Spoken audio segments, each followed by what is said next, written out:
Hello and welcome to day 242 of Dungeon23, the series where we make a room of a mega dungeon every day for a year. This room has a few gimmicks. The first one is that this doorway here appears to just be a blank wall, when in reality it is a DC-15 illusion wall. Just an illusion, you could walk through it easily, but it's a DC-15 passive investigation to notice it.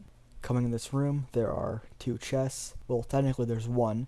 The first one is a fake chest, which is very obviously a flat cardboard cutout of a chest, kind of like those cardboard cutouts you see at like the movie theaters.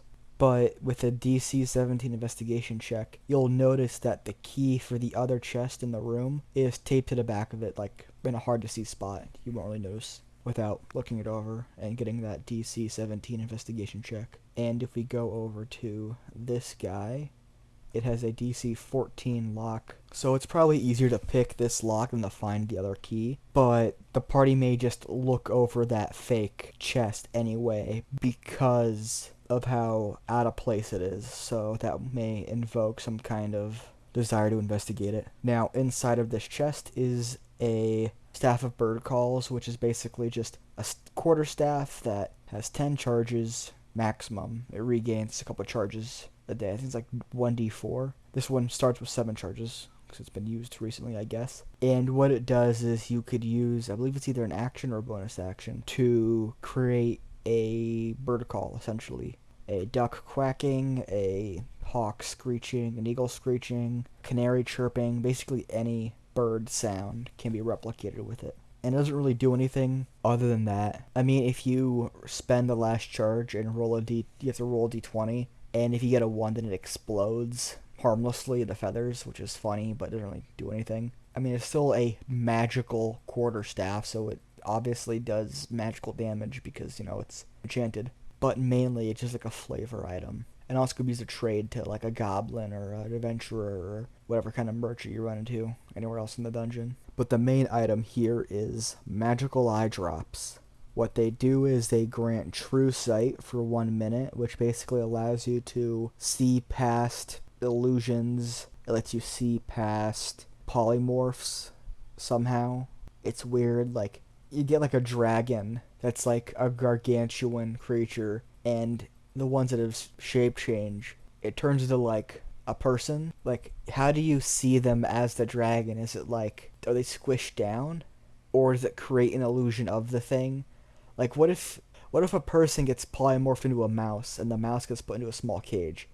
Is like an illusion of the person created over the cage, or is it create the illusion of a small person in the cage? But also, that's not really the true form, so it's just really weird.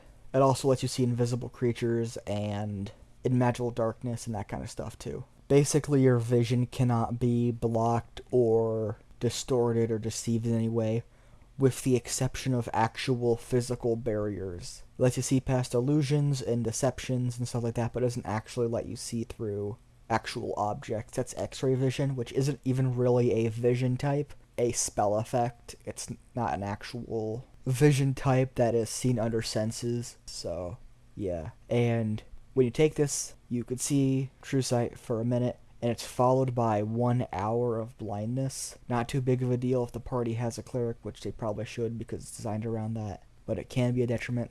And this is kind of inspired by the anomalous eye drops from SCP Containment Breach, if anyone remembers that game. Well, everyone remembers that game, most people haven't actually played it. If you take the eye drops, because blinking is a big part of like the game mechanics, a lot of creatures involve having to be looked at or seen or whatever. If you take the eye drops and put them in SCP-914, which is this big machine that makes things magical essentially to a degree, or breaks them down, whatever you want to do. If you put it in there at like its highest setting, it creates these anomalous eye drops that when you take them, you no longer have to blink, and it's really useful, but eventually your vision gets worse and worse and worse until you go blind for a period. So it's kind of a nuclear option for certain monsters.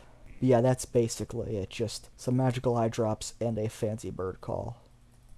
And it's right next to this awakened shrub and the gelatinous cube that looks like water that's down here. I had to move this guy down a bit so I could put this text here. And yeah, if you want to see more weird and goofy things like this, then consider subscribing to the channel and turn notifications. If you like the video, then like it, or thumbs up it, whatever you want to call it. Do that if you want to. Comment suggestions down below. That's always appreciated. And yeah, thanks for watching and or listening. I apologize for the poor quality. It's not going to get any better.